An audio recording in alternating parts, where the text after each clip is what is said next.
In this guide, I'm going to be showing you how to create a pool in Cash App.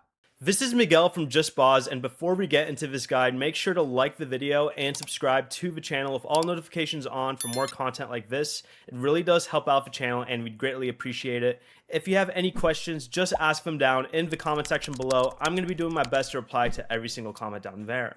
First, go ahead and open Cash App and tap the Money tab at the bottom left of your screen. Scroll down until you find the option for Pools right here and go ahead and tap it. Go ahead and tap New Pool in the top right of your screen. Set the amount of money you want to collect and then enter a name for the pool.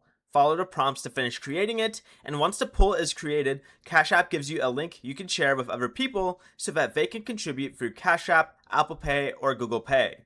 Before you leave, remember to like the video and subscribe to the channel with all notifications on for more content like this. It really does help out the channel and we'd greatly appreciate it. And if you did have any questions, just ask them down in the comment section below.